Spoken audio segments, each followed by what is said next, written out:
வணக்கம். எனவே பேசுவோம். நம்ம எனவே பேசுவோம் சேனலுக்கு சப்ஸ்கிரைப் பண்ணி பெல் பட்டனை அழுத்தி ஆதரவு கொடுங்க. நம்ம நாம் தமிழர் கட்சியில ஏதோ நாடகம் போட்டுக்கிறாங்களாமா. அந்த நாடகத்துல நச்ச 2 பேரும் பல உண்மைகளை சொல்லியிருக்கிறாங்களாமா. 2 பேர் வராங்கோ. அதுல ஒரு பொண்ணு கேக்குது, அது ஆறு அப்படின்னு. இவன் தான் தமிழ்நாட்டை ஏமாத்துறேன் அப்படின்னு பையன் ஃபர்ஸ்ட் உண்மையை சொல்லிட்டான். கீழே உட்காந்து பாத்துட்டு இருக்கிற சீமானுக்கு மூஞ்சி மாறிடுச்சுன்னு நினைக்கிறீங்களா? அவன் சந்தோஷமா தான் கேட்டுட்டு இருந்தான். ஏண்டா இதை கண்டுபிடிக்கிறக்கா இவ்வளவு வருஷம் கஷ்டப்பட்டீங்க? அதுவும் நாக்கு தவறிதான் வரணுமா?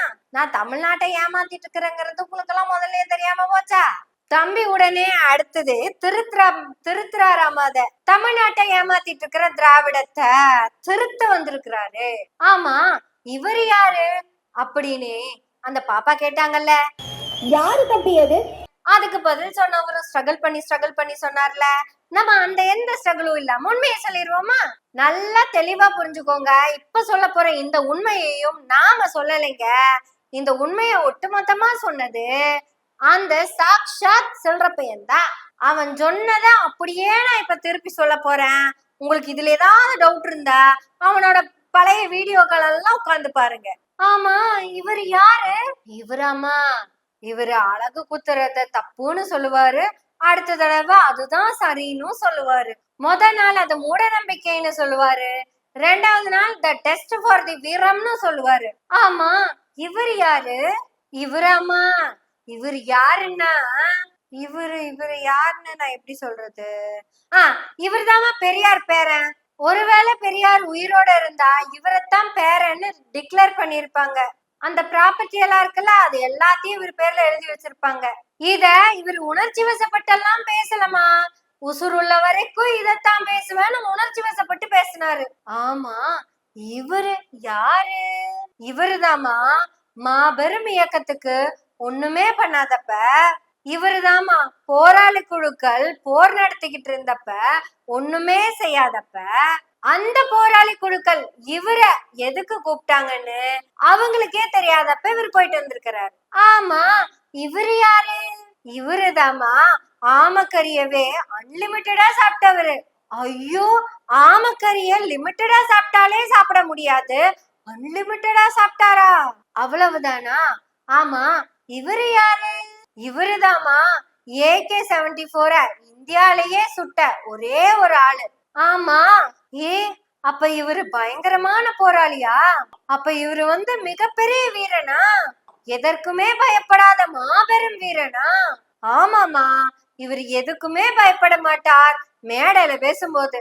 ஆமாமா, இதுவரையும் இவர் பயந்ததே இல்ல பிரஸ் மீட்ல. ஆனா சுப்ரீம் கோர்ட்ல தான் போய் நிபந்தனையற்ற மன்னிப்பு கேட்டு வந்தாரு. எது? இவரா நிபந்தனையற்ற மன்னிப்பு கேட்டு வந்தாரா? இவருதான் தப்பே செய்ய மாட்டாரே. இவர் என்ன குச்சுக்குள்ள இருந்த பிள்ளையவா தூக்கிட்டு போனாரு? இல்ல காலேஜ் போயிட்டு வர பிள்ளைவா சோளக்காட்டுக்குள்ள தூக்கிட்டு போனாரு? இல்ல ஆமக்கறி செஞ்ச பிள்ளையவா அடுப்பங்கரைக்கு தூக்கிட்டு போனாரு? இவர் எதுக்கு மன்னிப்பு கேட்டாரு? அது தெரியலமா. ஆனா அண்ணன் மன்னிப்பு கேட்டாருமா. வெறும் மன்னிப்பு இல்லமா, நிபந்தனையற்றமா, அன்கண்டிஷனல்மா. நான் மன்னிப்பு கேட்டே தீருவேன்னு 3 கால் நின்றுட்டு இருந்தாருமா. சரி, அதை விடுங்க, அது பர்சனல் மேட்ரு. சரி, இவரு யாரு? இவராமா, இவரு 10 பைசாக்கு வழி இல்லாத வெங்கம் பையன், பிச்சைக்கார பையன்னு இவரே சொல்லுவாரு.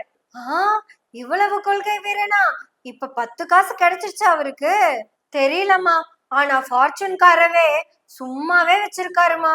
பச்சை மிளகா வாங்க போறக்கு பொண்டாட்டிக்க கொடுத்துருக்காருமா. ஃபார்ச்சுனர் காரே பச்சை மிளகா வாங்கறதுக்குத்தான். ஆனா அண்ணன் கிட்ட இருக்கிற காரை அதை விட பெருசுமா.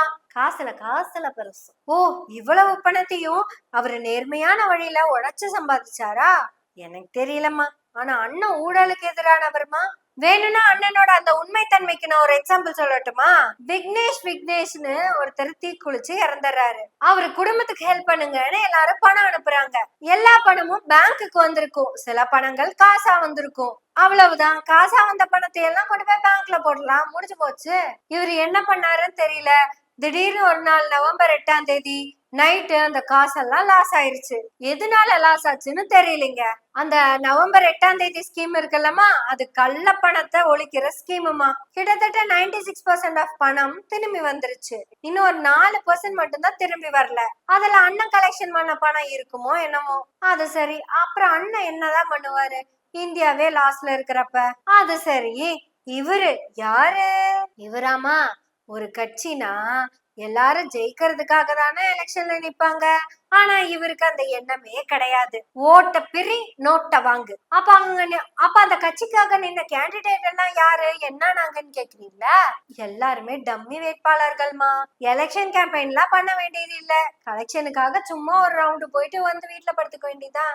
எலெக்ஷன் வந்துட்டா எல்லாரும் ஓட்ட பாத்துட்டு இருப்பாங்க. ஆனா அண்ணன் மட்டும் நோட்டை பார்த்துட்டு வெயிட் பண்ணுவாரு. அப்பேற்பட்ட மிகச்சிறந்த நல்லவருமா இவரு? ஓஹோ, ஆமா, யார் இவரு? இவனை பத்தி பேசுறதுக்கு ஏதாவது இருக்குதா? சொன்னா யாரும் நம்ப மாட்டீங்க. இவனை பத்தி பெருமையா பேசுறதுக்கு ஒரு 20 பேர் அந்த கட்சியில இருக்காங்க. இது வரைக்கும் இவன் எதை பெருமைன்னு பேசிட்டு இருந்தானோ அத பத்தி ஒரு வார்த்தை கூட பேசாதவங்க. உதாரணத்துக்கு ஒண்ணு சொல்றேன். இது வரைக்கும் எங்க அண்ணா மட்டும்தானே AK-74ல சுட்டாலு. இது எங்க கட்சிக்கே மாபெரும் பெருமை அப்படின்னு ஒரு ஆள் கூட அந்த கட்சியில இருந்து முன்மொழிஞ்சது இல்ல.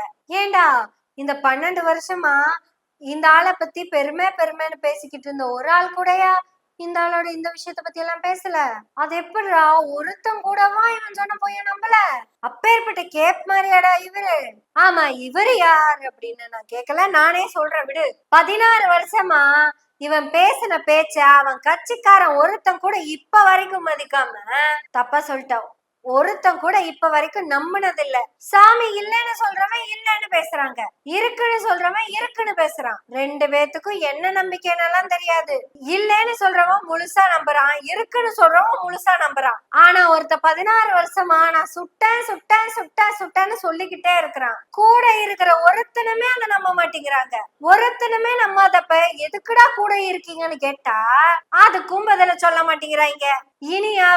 இனியாவது இந்த தற்குறி தம்பிகளே, உங்களுக்கு மனசாட்சின்னு ஒண்ணு இருந்தா, சீமான் உண்மையாலுமே நல்ல தலைவன்னு நீங்க நம்புனீங்கன்னா, அவன் இதுவரைக்கும் விட்ட கதைய நாங்க நம்புறோம் அப்படின்னு திருப்பி பேசிருங்கடா. ஒருத்தனுமே நம்பாத அந்த கதைய யாருக்காகடா சொல்லிக்கிட்டு இருக்கிற? இப்ப புது பொருளையா பீரங்கில சுட்டுருக்கானுங்க. எப்படிடா பீரங்கில சுட்டன்னு கேட்டா, முந்தானேத்து வரைக்கும் சுடலைங்க. முந்தானேத்து தான் டைம் மிஷின்ல ஏறிப்ப அதையும் சுட்டு பழகிட்டு வந்திருக்கிறான். ஏன்டா இத்தனை நாள் இத சொல்லலன்னு கேட்டா, AK-74 போர் அடிச்சிருச்சுங்க, அதனால பீரங்கி பக்கம் வந்தேன்னு சொல்றான். யாருக்கு, உனக்கான்னு கேட்டா எல்லாத்துக்கும் போர் அடிச்சிருச்சு, எனக்கே போர் அடிச்சிருச்சுங்கிறான். அதனாலதான் நேத்துல இருந்து பீரங்கில போய் சுட்டேன் அப்படிங்கிறான். அதனாலதான் நேத்துல இருந்து பீரங்கில நான் போய் சுட்டேன்னு கதை விடுறான். இவன் இப்படியே சுட்டுக்கிட்டு இருக்கட்டும், நீங்களும் இப்படியே கேட்டுக்கிட்டு இருங்க. ஆமா, யார் இவரு? இவருதான் தமிழ்நாட்டை ஏமாத்தினவரு. பையன் தங்க சிலிப்பா எல்லாம் சொல்லல, முறையா அந்த கட்சியில இருக்கிற ஒரு பையன் உண்மையை பேசியிருக்கான். மீண்டும் ஒரு முறை அந்த உண்மையை பேசு. இதுவரைக்கும் நாம பேசின உண்மைய முறையா நாத்தாக்கா தம்பி ஒருத்தன் பேசியிருக்கான். அப்படி தம்பியும் பேசுறான், நாமளும் பேசுவோம். எல்லாரும் சேர்ந்து பேசுவோம். எனவே பேசுவோம் நாள்தோறும். உங்களுடைய ஆதரவுகளை நன்றிகளோடு எதிர்பார்த்து கொண்டிருக்கிறோம். நன்றி, வணக்கம்.